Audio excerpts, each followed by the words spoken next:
The CCCR, or Centre for Creative and Cultural Research, investigates the ancient, innovative relationship between social culture and creative production. Based in the Faculty of Arts and Design at the University of Canberra, we generate scholarship and artwork in a wide array of humanities, social science, applied and creative disciplines. You are listening to a fresh presentation from the CCCR's Culture and Creativity Seminar Series. The presentation was delivered with slides. To view those slides, or to learn more about the Centre's work, please follow the links in the program notes. This podcast was recorded on the unceded lands of the Ngunnawal and Ngambri peoples.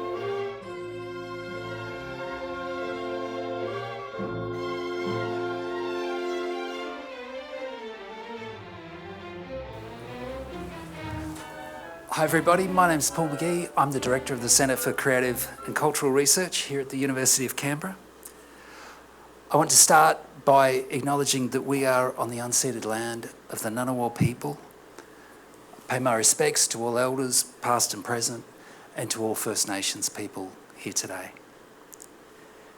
Today I have the pleasure of introducing Emeritus Professor Tracy Ireland. So Tracy is Emeritus Professor of Cultural Heritage here at the University of Canberra. An archaeologist and a heritage practitioner, she's known for her research on heritage ethics, significance, and social value. That work has influenced practice and public policy in Australia and abroad. Tracy leads the Australian Research Council funded projects Heritage of the Air, Everyday Heritage, and Nuclear Nation.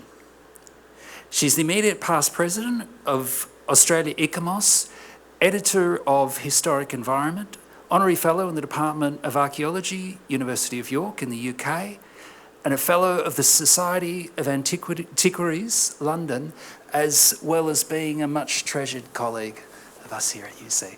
So please join me in welcoming her. Thank you very much, Paul, for that lovely introduction, and it's lovely to be back at UC talking about this project.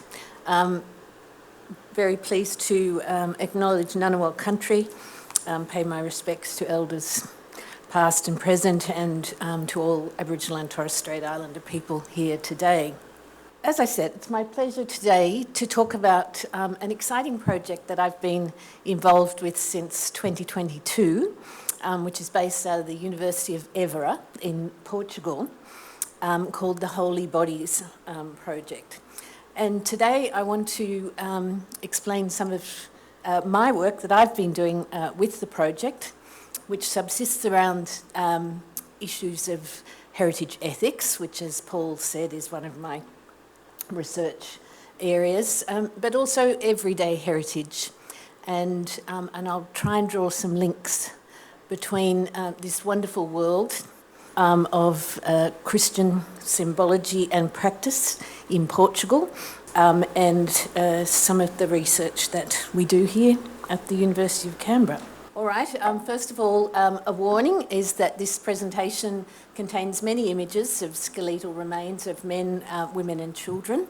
As far as we know, these remains derive from the late imperial period in Rome, and they have been on display and venerated, and sometimes not venerated, in both private houses and public churches and chapels in Portugal since the 17th century, some of them, and up until the 19th century. So yes, skeletal remains ahead. So the Holy Bodies project is funded by the National Foundation for Science and Technology by the Government of Portugal. It was a very interesting process for me actually applying for this funding, where they encourage Portuguese researchers to collaborate with outside researchers from outside of Portugal. The project's led by Professor Teresa Ferreira from the University of Évora, and I've also worked closely with Professor Eduardo Vieira and Dr. Joana Palmeira from the from the Catholic University of Porto, which is to the north of Lisbon. The project has a wonderful website, which if any of you have any interest in these ideas or seeing more of the work, please go to have a look at the great website, and also has a very cool Instagram account as well, and they're very active. So the story today starts with, I always forget this date, 1578 in Rome, when some of the early Christian catacombs were discovered by agricultural workers working in vineyards on what was then the outskirts of the city of Rome in 1578. And this discovery caused great interest and excitement in the Catholic Church.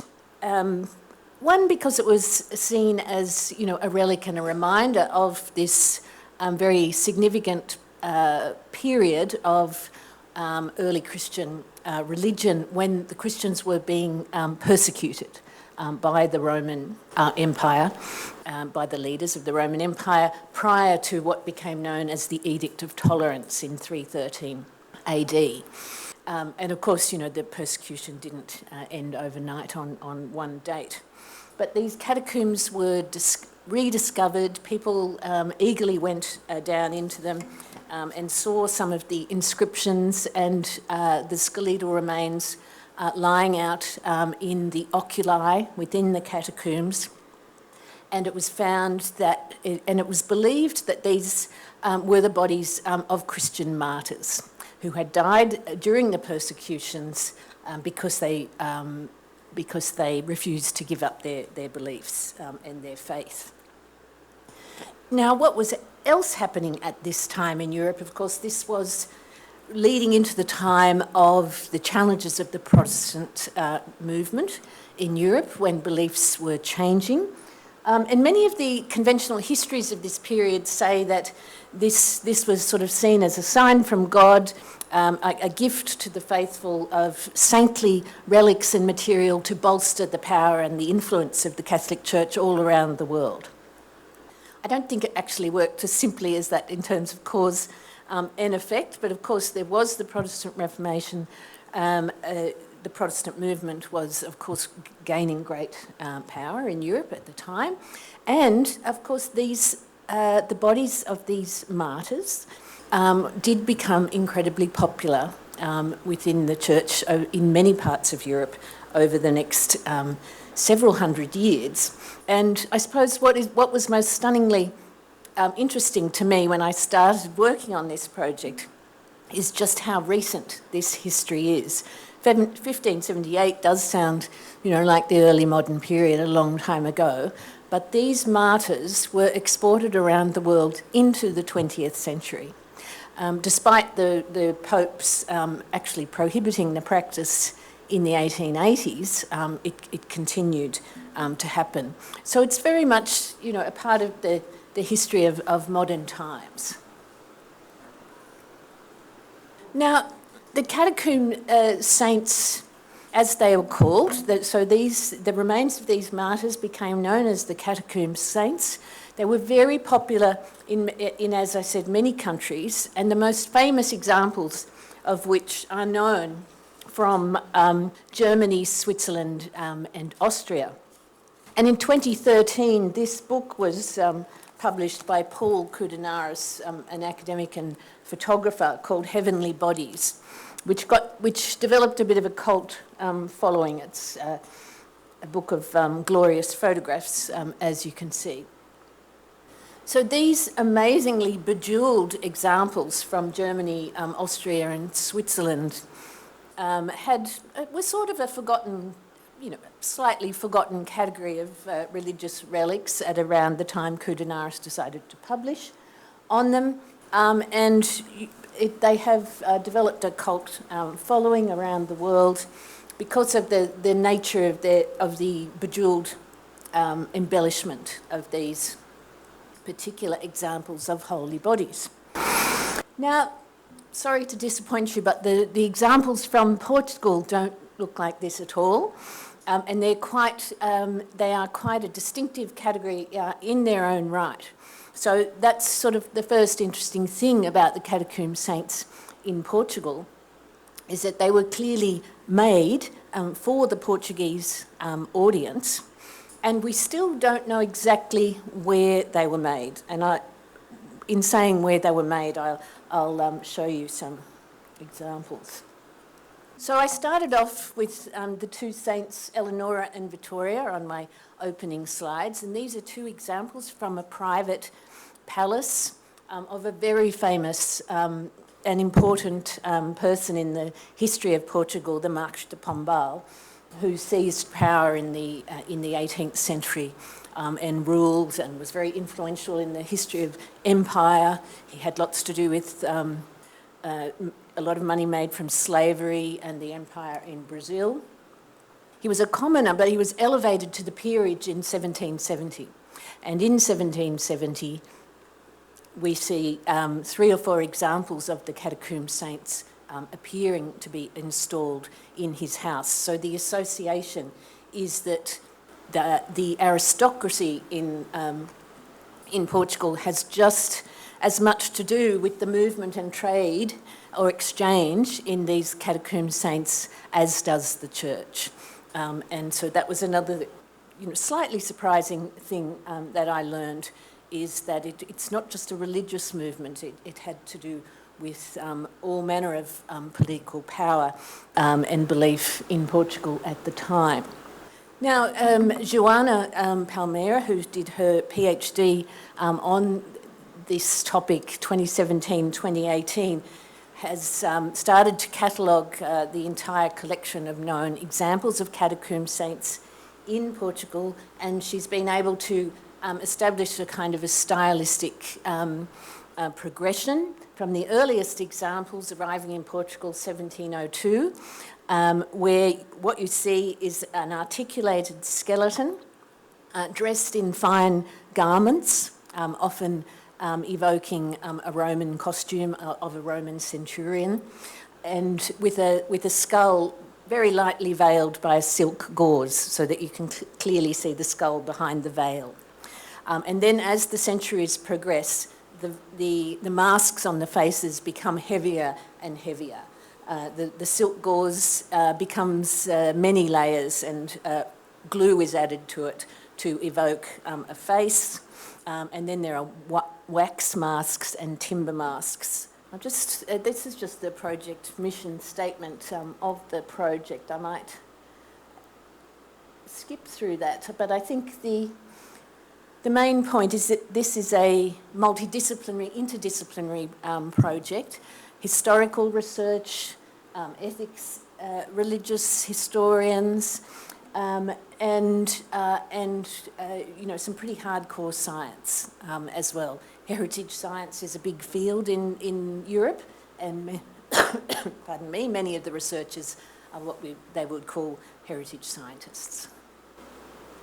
Here's just a little 1-minute video of the project, just to put you in the place of these amazing Baroque and Rococo churches and chapels in Portugal, and you can see some of the imaging and observational techniques that are being applied to the holy bodies. Some of them are intact in their churches where they have always been, in their kind of glass sarcophagi. Others have been taken away from public view. It's falling off. And some have been broken up and damaged, particularly during the Napoleonic Wars. And it's the ones that have been damaged that have been most available for some of the scientific testing of bones and materials. That's Joanna, who's now the postdoc on the project. And here is one of the examples from the Marquis de Pombal's palace. And another, as I said, I think there's been 62 examples recorded to date, and 30 of them have had 3D digital images created of them as as another way to observe these complex assemblage objects. and to think about them and present them to audiences in different ways. So here's the location of the 62 known examples that are found. Now, we don't know for sure how many of these catacomb saints exactly went to Portugal in total, but 62 remain. I think it's likely that more will be found. Many of them remain in the churches, but they've been boarded up because the veneration of martyrs and relics has gone in and out of fashion in Catholic religious history. And also some of the practices associated with the veneration of the martyrs has caused some concern in local parishes, and I'll give you some examples of that. I suppose what the most interesting aspect here is that there's no known examples to survive in the south. And my colleagues interpret that as more evidence of change in religious practice and belief in the south, which is known not to have such a conventional form of Catholicism as in the north, where they are more attached to the veneration of relics. So the first example to ever come to Portugal from the catacombs in Rome was in 1702, so 100 years after that first discovery of the catacombs, and it's found in the Convento de Cadais in Lisbon, which is a beautiful Baroque convent right in the centre of Lisbon, which you can visit. It's not a working convent anymore. And it was associated with an order of nuns. And in fact, this is Peregrine Martyr, St. Peregrine Martyr, and he has apparently always been, since 1702, in the special nuns' chapel, which is a cloistered chapel away from the eyes of the public when the nuns were living there. And so he was like a special gift, I suppose, to this order of nuns for their own special veneration. And, this veneration, even though the nuns have moved off-site, this veneration very much continues to this day. You can see that his mask, his gauze mask, has been repaired a few times, and he's continuously been looked after by his loving community. And so those flowers around him look a little bit like modern Christmas decorations, because that's what they are. And so, bits have been added, but his dress is, Baroque fabric, and so it's a wonderful mixture of 300 or 400 years of material culture that has accumulated around him in this space. And treated with great regard. And it's quite well known that he was the first catacomb saint to arrive in Portugal. That's just another picture of Peregrine. This example, which I'll come back to in a moment, is St. Victorine Martyr in a chapel in Porto.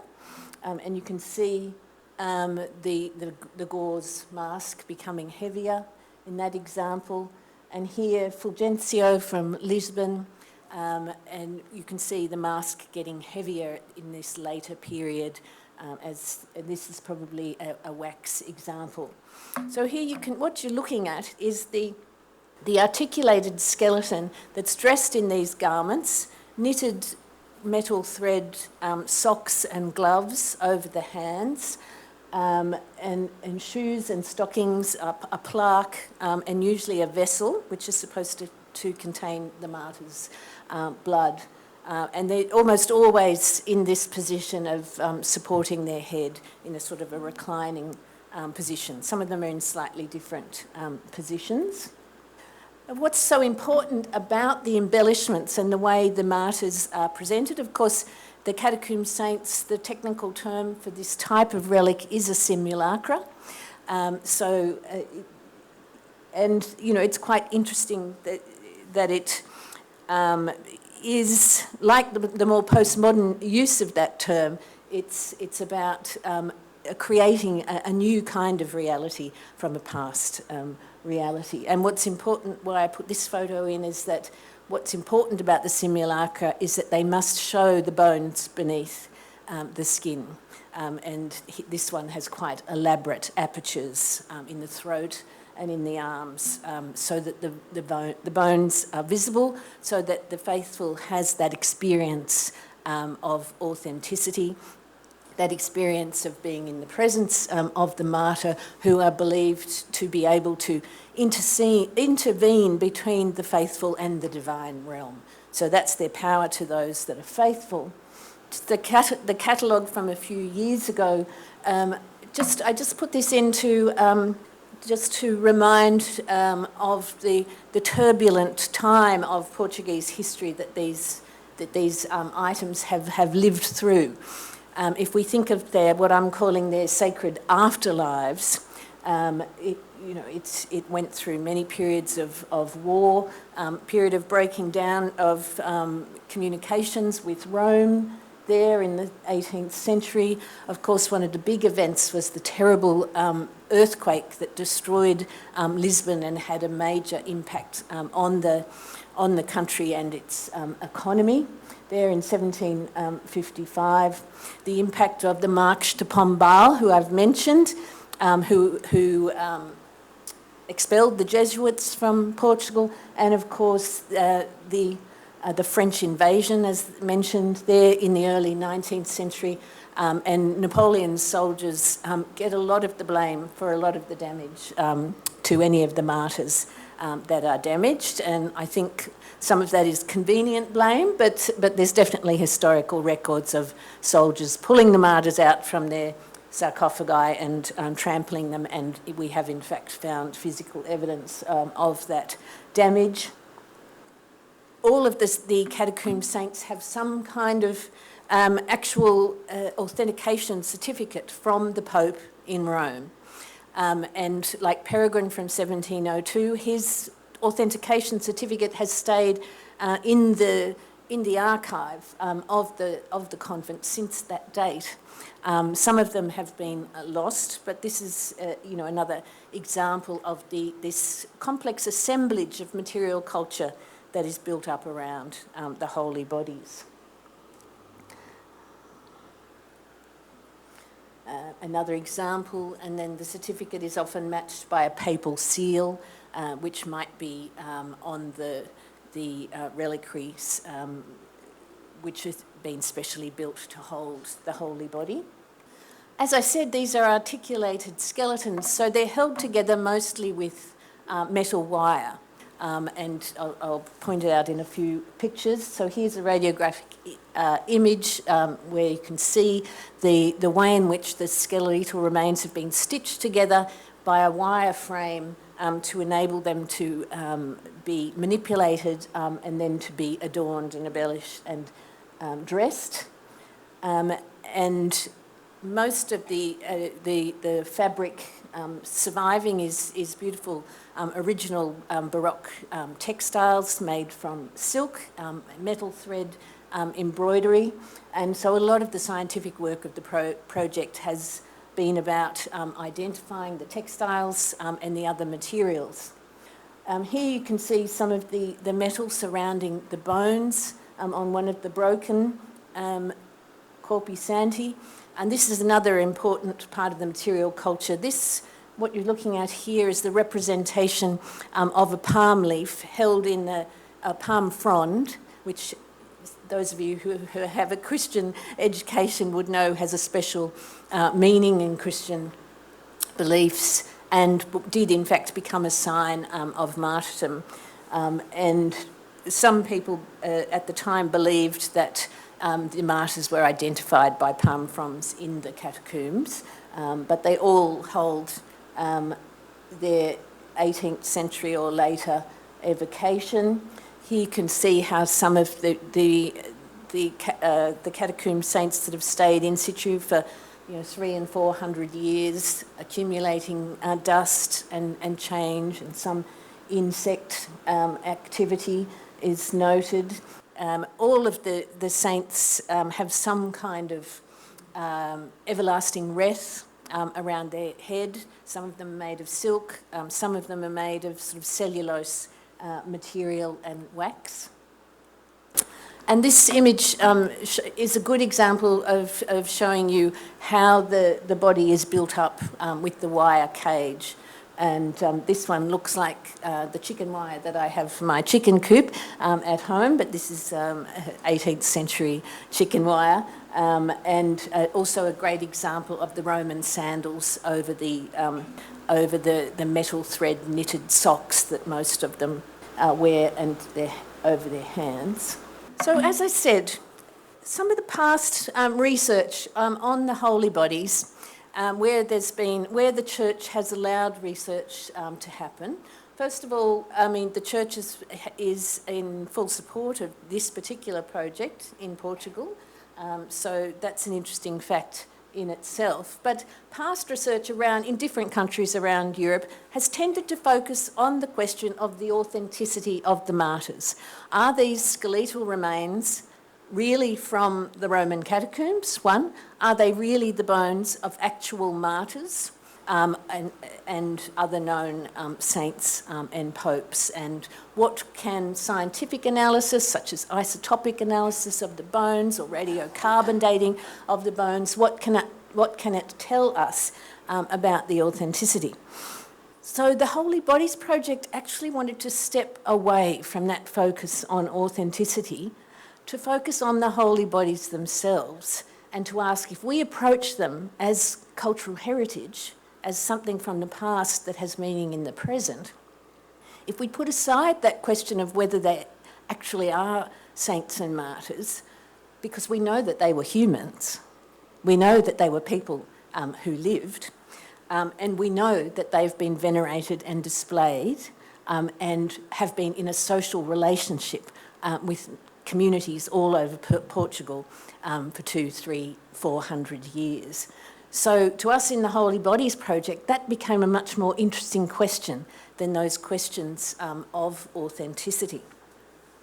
And so we just accept that these are people who had lived lives and that we can perhaps flesh out our understanding of what their human experience was, irrespective of whether they were Christian martyrs or not. They could have been Jews, because Jews and Christians at that time also had the same burial practices, which is interment rather than cremation, which was more favoured by Romans who weren't of Christian or Judaic background. Now, these examples where these were kind of relics that had suffered some damage, and so their bones were available to be tested in different ways. And this comes from the Santa Casa de Misericordia down near Lisbon. That is interesting because 3 of the martyrs there are tiny children. And so this is quite an unusual category of catacomb saints, but there's a few known from Portugal. And these, we were able to carbon date these bones, and they did date to 261 to 339 AD. So that puts them in the period that church records believe that they originated from. Although it looks like a lot of the bodies are slightly after the Edict of Tolerance of 313, but certainly the interments in the catacombs were occurring at this time. So it's possible and likely that these actually come from the catacombs in Rome. But what's interesting about this example of primogenitor, as he is named, is that this is made up of the bones of 2 different children to create one holy body. And so whether that's a case of mixing up of bones happening in the interment in the oculus in Rome, or whether it's an artefact of work in the atelier or the workshop that was creating these adorned holy bodies for the rich and powerful aristocrats, nunneries, or churches that were paying for this work to be done. We don't know. But what we do know from the analysis is that there's evidence of quite different standards of workmanship, if you like. Some of them have absolutely impeccable anatomical articulation. So they've been put together by somebody who's very practiced or even has some medical knowledge. Others are much more sort of slapdash, put together and not as well articulated. Just run through some more examples from the different periods. Congregados is really one of the central cathedrals in Portugal that is now looked after. Interestingly for me, it's looked after by a lay brotherhood. So one of the interesting things about the Catholic Church in Portugal, because of these periods of disruption and rupture between, the expelling of the Jesuits and other things like that, is that a lot of these items have been looked after by community groups who have passed on the custodianship.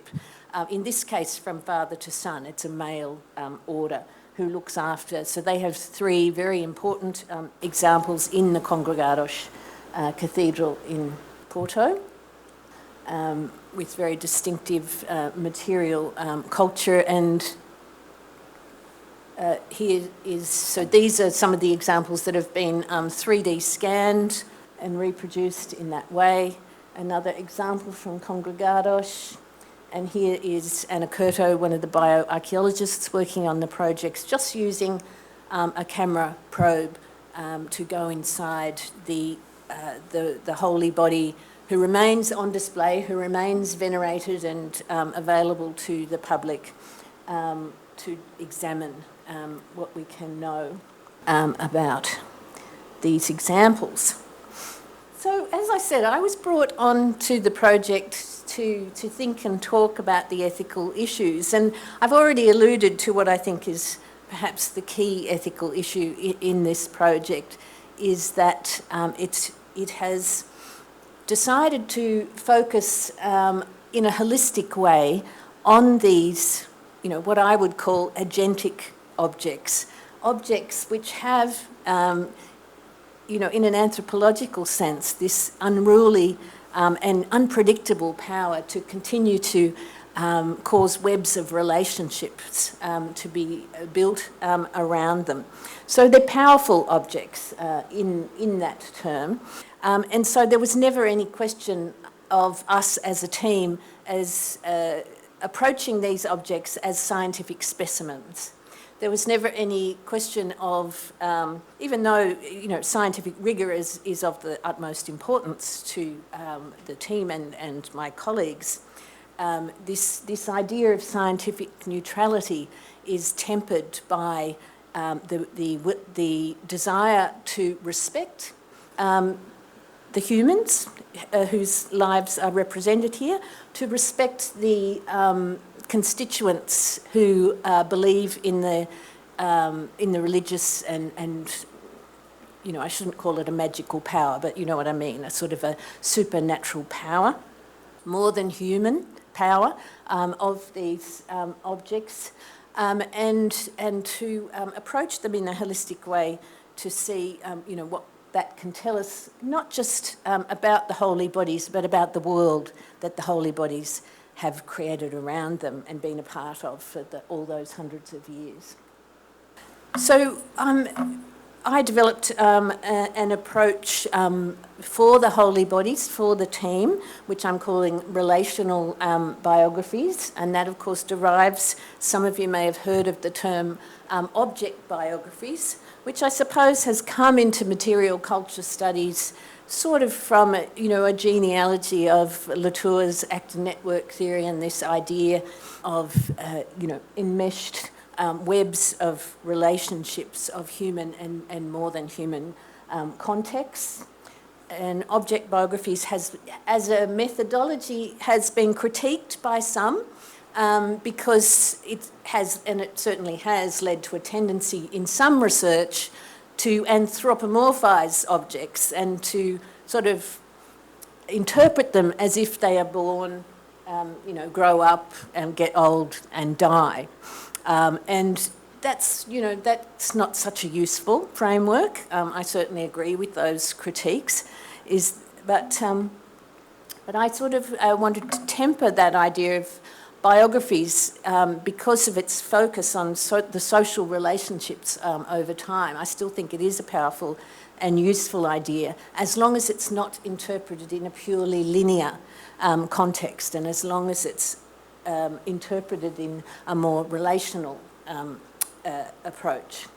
Also from the literature, there's a lot of work on osteobiographies, and this is work that's coming out of the science, osteoarchaeology and other fields, where it's definitely coming from a move away from a lot of the osteoarchaeological work or bioarchaeological work tends to take a population-wide approach and to rely on not qualitative analysis, but population-wide studies. Statistical analysis can be very dry.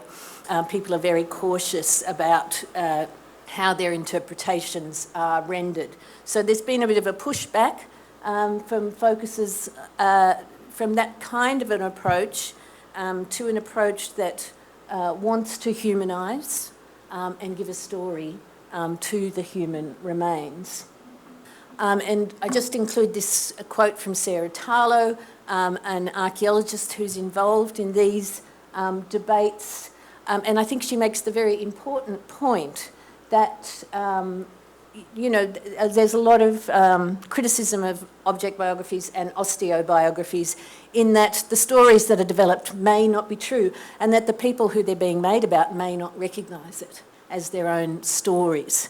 So what is the ethical tension here? So Sarah says, it's arguably the case that an erroneous but human story should be balanced not against a supposedly neutral anonymity. She's saying that anonymity is actually, in fact, not neutral, but against the violence done to past people by pretending that they have no story at all, which is how she is saying a lot of the scientific research seems to pretend that there is no story and that it's prudent to treat them in this way. After all, she says, the dead are always and inevitably situated in stories that are not of their own making.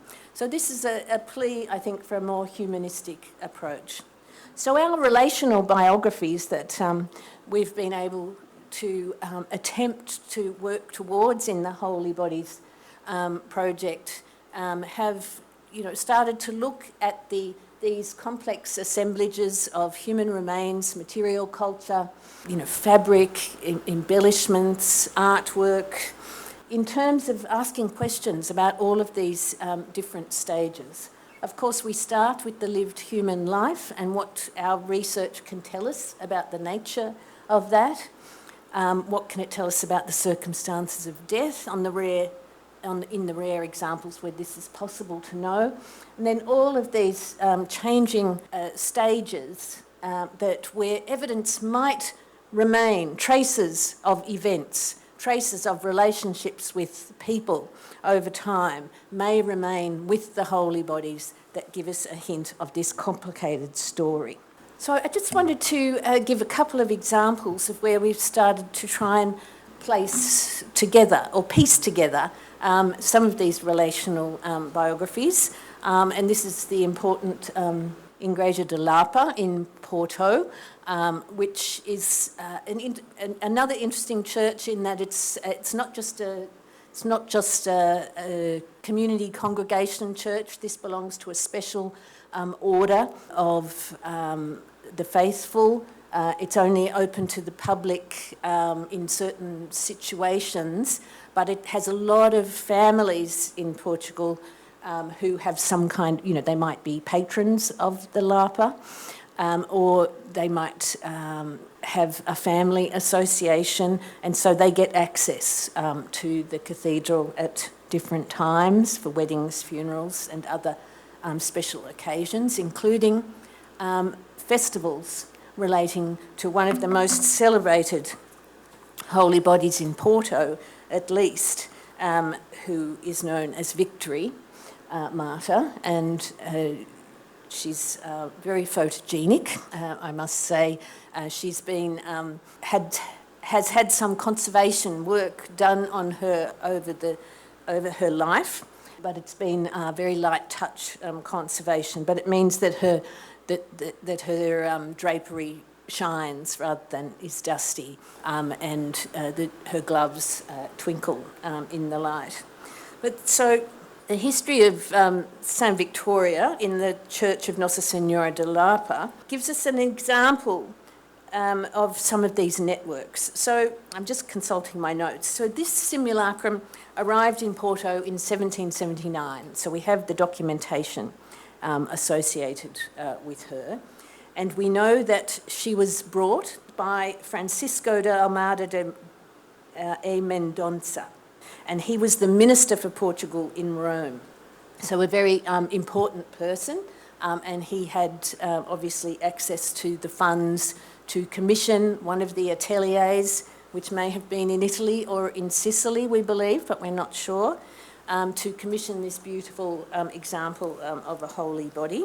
And it actually came back to Portugal and was installed not here in Lapa, but in his private home. And it lived there for many decades and became a very special part of the spiritual life of Almeida e Mendonça's daughter, who was called Maria Ingresia. So it's now believed that, in a way, the identity of Maria Ingresia and St Victoria have become merged. So she commemorates Maria Ingresia just as much as the martyr. She has all of her proper accoutrements still existing. She's richly bejewelled, and one factor that's seen as very significant by the community of faithful who continue to venerate Victory is the wedding ring on her finger, which is believed to be Maria Ingresia's wedding ring, which was, upon her death as quite a young woman, was transferred to the holy body. So this gives you something of, the relational biography of this particular holy body at that time, a couple of hundred years ago. It's in a domestic setting. She's part of family practices and family relationships. She's a symbol of a marriage, and she's the symbol of the life and the piety of Maria Ingresia. But upon her death on the 14th of June 1811, her husband decided to donate or endow the Nossa Senhora de Lapa Cathedral in Porto with this important relic as a tribute to Maria Ingresia and her life, and also as a way to share the lived experience of how important to the piety of their family this holy body had been, and to share that with the broader community. And in fact, there is still to this day a festival of St Victoria in Porto. As I said, she's very well known.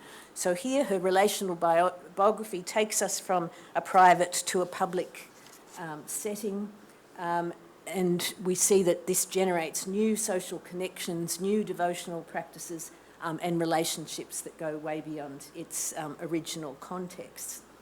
And so thus, this very emotive and effective holy body as a work of art,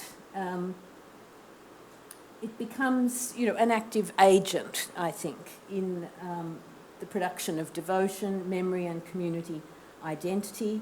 And had it remained in the domestic environment, we might expect that it would have had a different relational biography and trajectory. And she is one of the examples that's been 3D scanned, and that's just part of the process there. Here's another example from one of the main cathedrals in Porto of St Vincent, who the custodians of the church in this case had to unshutter him so that we could have a look at him, because they prefer to keep him closed away from public view over the last 10 or 15 years. so quite recently. And the reason is that St Vincent became very popular with young women in Porto, and they would come and leave their underpants on the shrine, because this is a common practice in Portugal, not to leave your underpants in churches, but to leave a devotional offering, asking for the saint to intercede with the divine realm for something that you really want. Or something that you really need, often to do with health or fertility, but in this case this was having more of a romantic, and so St Vincent, who looks a bit like Adrian Brophy, is seen as a handsome Roman centurion, and just the type of boyfriend that, the man, what was this Olivia Dean's calling? The man I need, yes. And another example of these relational networks. This is in a private house up in the hills above the Douro Valley, and the Douro Valley is a very important World Heritage listed landscape in Portugal. Of course, it's where port wine is grown and comes from, and there's many rich and wealthy houses in the region. And here we are standing in front of it still remains a private house from the 16th century. You can see the little sign saying the Chapel of the Martyrs. So this is a private chapel, but it's often opened to, this is a tiny village called Paredes de Beira with only a couple of, probably less than 100 people living in it. But these holy bodies have been there since the 18th century. And this is not a very good photo, but you can see the body vaguely there. So they have stayed in their positions for the entire time. And what you can see in this example, these holy bodies, there's two of them, Felix and Paolo, I think, and they have never been conserved, and so they are kind of melting away a little bit. And they would have had veils over their skulls originally, but the veils have disintegrated, and so they're one of the few examples where the skulls are sitting there in full view. And all kinds of practices and belief in this tiny village are associated with these two holy bodies, and most people gesture to them as they walk down the street and say hello and venerate them, and they are also thought to predict the changes in the weather. And so I don't give that really it is a quaint vernacular example, but I don't want to really quanticize this community. But to me, it's an amazing example of this continuity of practice and the way in which these worlds of belief and practice have built up around these agentic objects that have this unruly and unpredictable power over the people around them. Some of you who like drinking pink wine, like I do, might know the House of Mateusz, which is a beautiful private house, the Palace of Mateusz, which also has its own famous holy body, another example in a private house, St Marcos. And just come to some of my final examples. This is one of the later examples, so 1826, and when I come in closer, you'll see the changing sort of much more neoclassical style of the simulacrum of St Vincent here, who looks like a painting of a saint in ecstasy. You can see the very, very kind of coy, by this stage, a very coy allusion to the bones beneath the skin. Once again, St Vincent is well and truly, a living part of the life of the Penafiel, and those of you who follow the football might have heard of Penafiel community. There's this little coin box on the street. So as we were in there photographing Vincent, people were walking past and dropping coins into the coin box. You could hear them go clink, clink all the time. And it just, for me, it became a bit of a symbol of of the everyday life of this community and the way St Vincent is part of it. The photographs there are next to the holy body where people have asked for Vincent to intercede for the health and happiness of their family members. And this, back into the 19th century, is an example of the recording of a miracle performed by St Vincent and recorded in a little painting, and they're in the entryway to the church are a few of these. And so that money box dates to 1959. So, it's very recent history, and I picked up that pamphlet, from the church, which was interesting to me because it calls St Vincent an incorruptible body, which just shows the way the understanding of what these holy bodies are kind of morphs and change, the unruliness of these ideas that take on meanings of their own. So I'm just going to finish with the point of, to bring this up to the present. And as I said, the practice of veneration of martyrs is not in particularly good odour in the Catholic Church right now. So it's not encouraged. But this kind of, the life of the miraculous in Portugal is still very much part of everyday culture. I'm sure many of you have heard of the miracle of Fatima from 1917, when the Virgin appeared to 3 shepherd children. Those children went on to live until, quite recently, the 1970s and the 1980s. One of them became a nun. And in fact, I know through a sort of a private source that her body has been commuted into a holy body. And Fatima, if any of you have been there, is the centre of multi-million-dollar religious tourism. It's one of the most incredible religious sites I've ever been to. It's much bigger than St Peter's in Rome. It's huge, and millions of people visit it every year. And this is the chapel.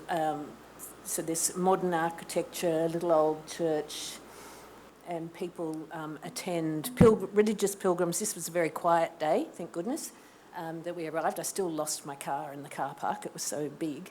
But here people are women mostly, doing the circuit around the sacred space on their knees as part of their veneration practice, or their religious practice of visiting the site of this miracle. For me, this brings us a sort of a full circle, and the catacomb saints, the emotional impact that comes from this combination of human remains, Baroque art, and from people's beliefs in the divine realm. Obviously, for the Christian faithful, these holy bodies are saintly intercessors, as I said, but they also have a type of universal impact, and whether people are tourists or atheists or whatever beliefs they hold. And for me, as an anthropologist, archaeologist who studies heritage, I don't just want to understand what they tell us about the past, but I want to understand how the past continues to impact us in the present, and how it shapes our lives and our understandings of ourselves. And so this, to me, is the connection that the holy body makes to me in this amazing lineage from ancient Rome through to the Baroque, through very much to present. So thank you.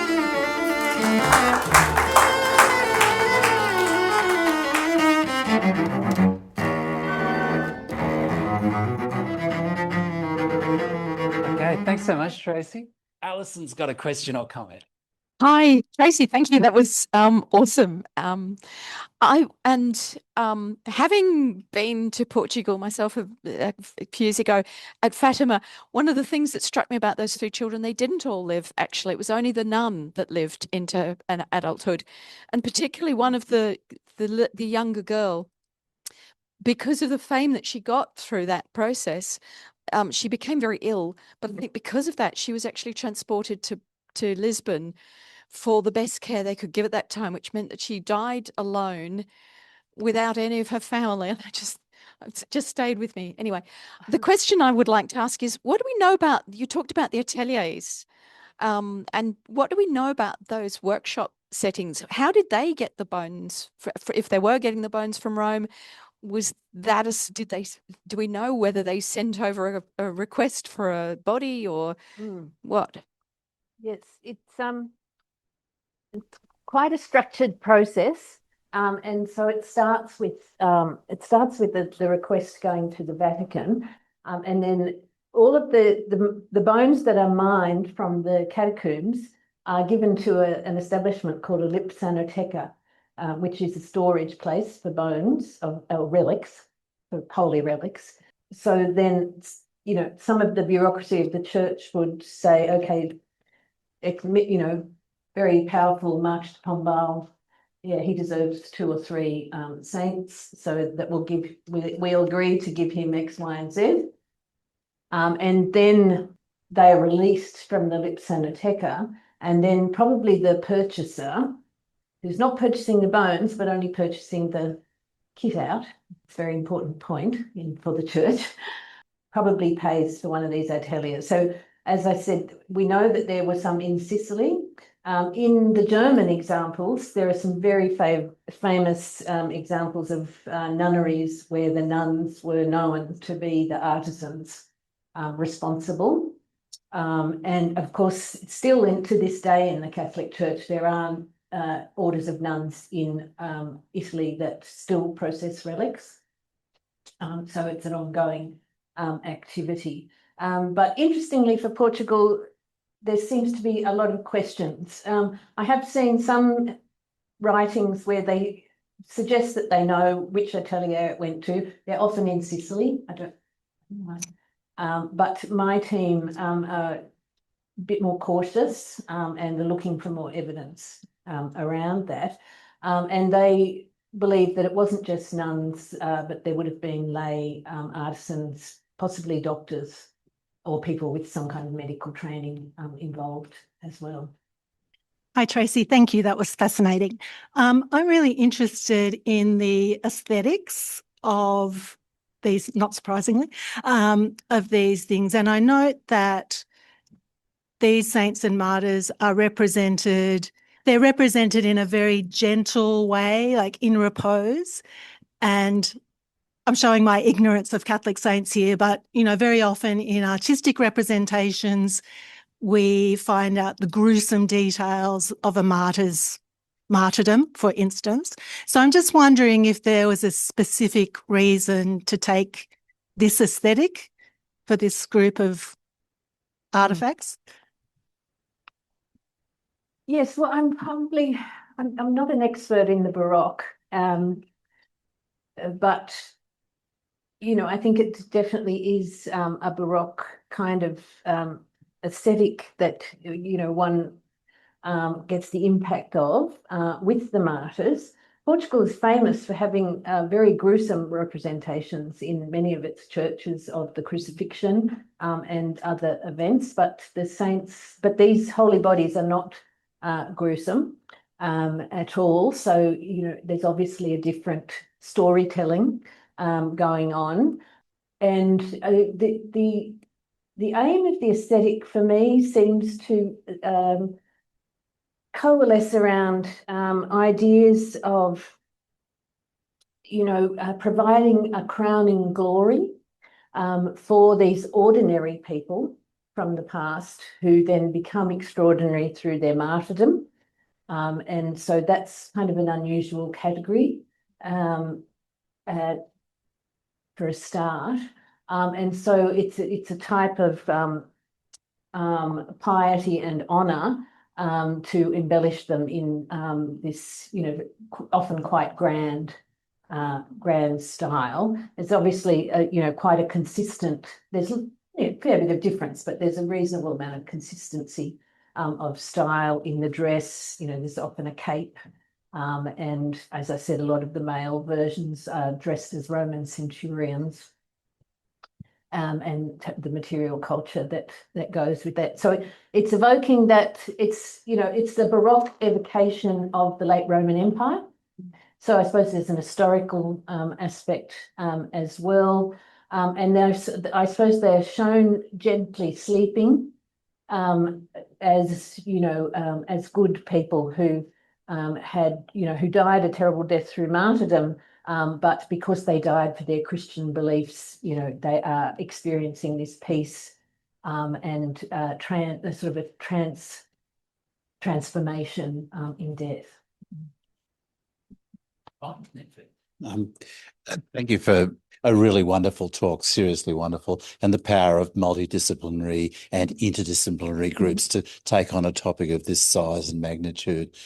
What I wanted to talk a little bit about was that wonderful slide you had of Tarlo, and the quote you put up was, "After all, the dead are always and inevitably situated in stories that are not of their own making."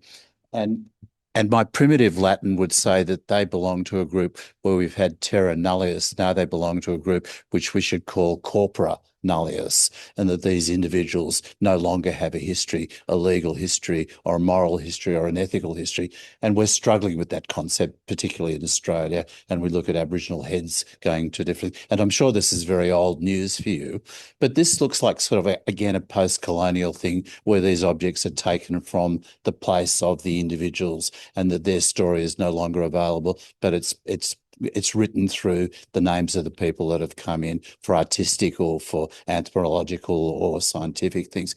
And I know that's a big topic, but could you just maybe tell us where you sit, where these bodies belong, and what we should do with a question that has no easy answer?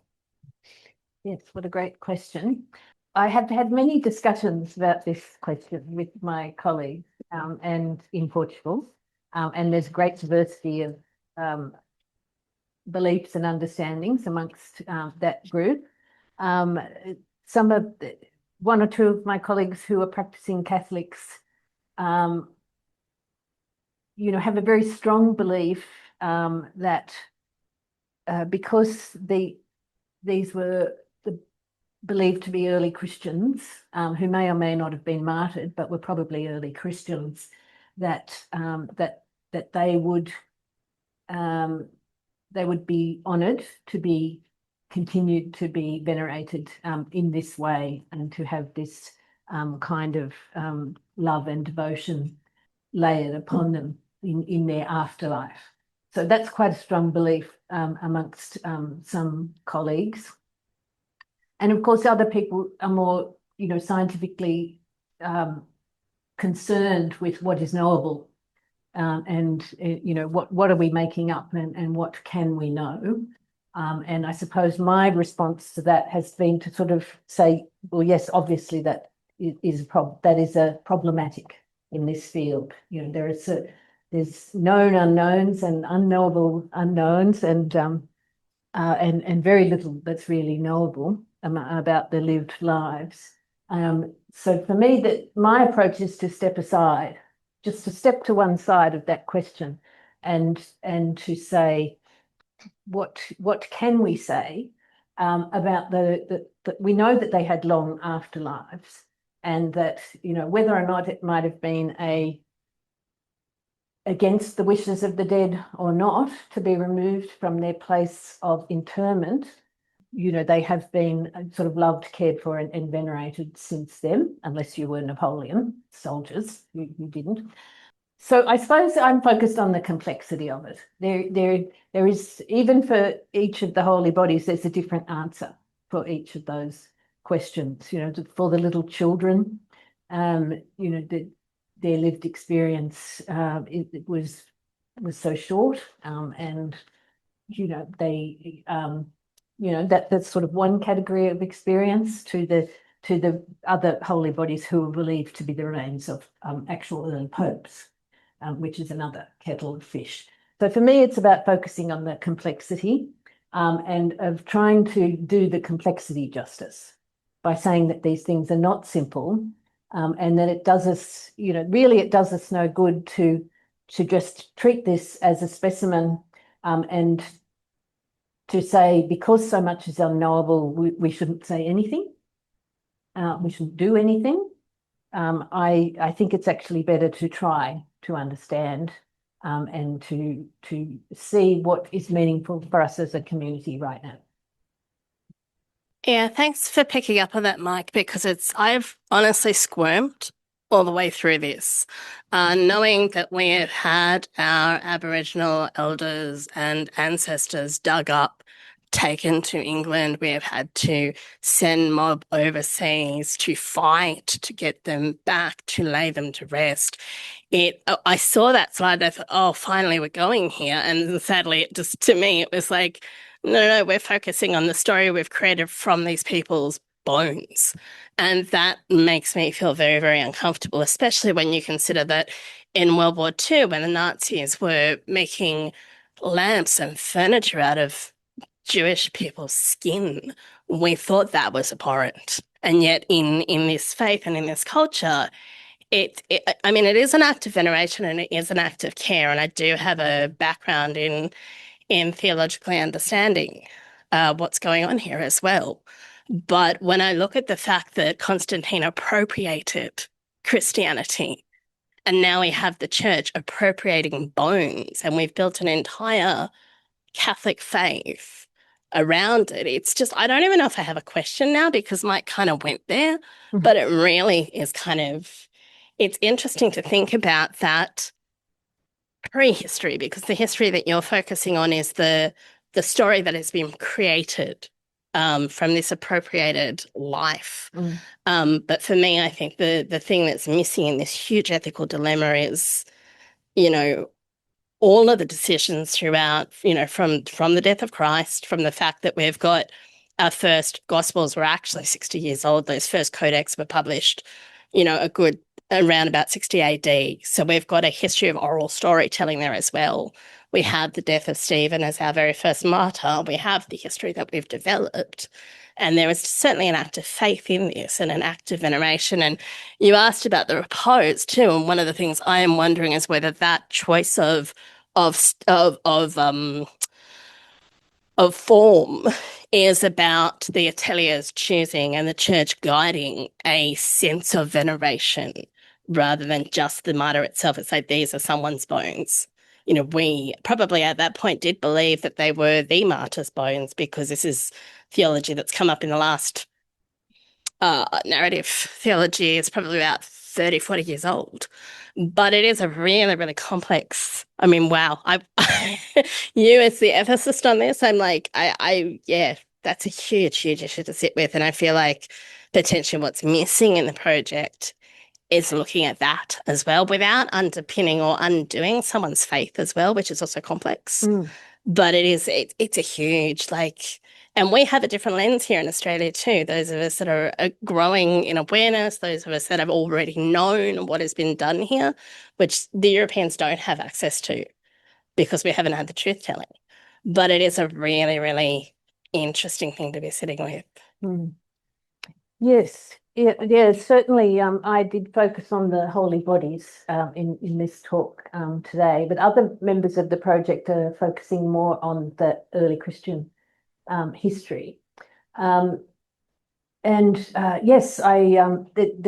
there's no question that any research to do with human remains. I didn't go into that aspect of the project in great detail in my talk today. I must say, in Portugal, they many of my colleagues find it a little bit perplexing, the kind of emphasis that I would put on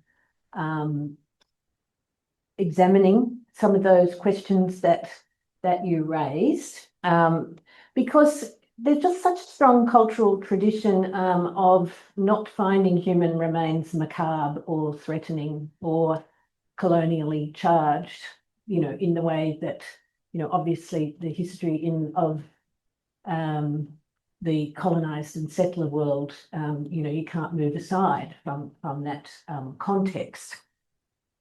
But of course, Portugal has a colonial history, and many of the holy bodies went to Brazil as part of the exercise of power of the Portuguese Empire. And I presume a lot of the money that commissioned them came from slavery as well. Because, a lot of the money in Portugal came from slavery. So it's sort of an onion of an issue to me. It's just layer upon layer of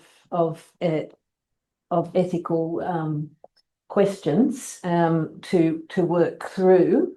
And I mean, for me, I suppose it's important not to be frozen by those tensions, and to be a bit brave and to try to unpack some of the complexity, and not to make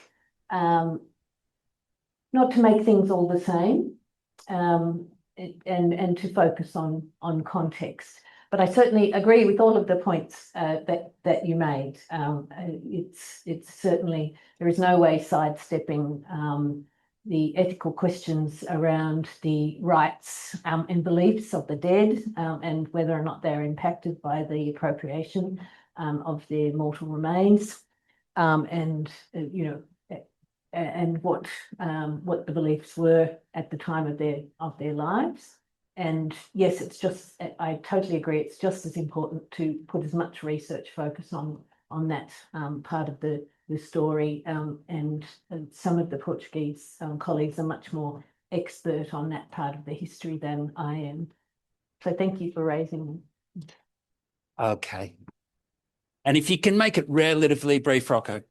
Well, it's already been mainly answered, because I was about to ask about what actually happened with the ones that went on to particularly Brazil and other colonies, but more so, is that an issue of importance to this research project, or the Portuguese? Are they interested in what happened? Do they have links with the ones that went on to Brazil and other colonies? Or for that matter, do they have links with the vast preponderance of these bodies that went to Germany, which is where the religious wars were occurring? So politically, it made more sense for them to go there. Or is it just a Portuguese singular focus?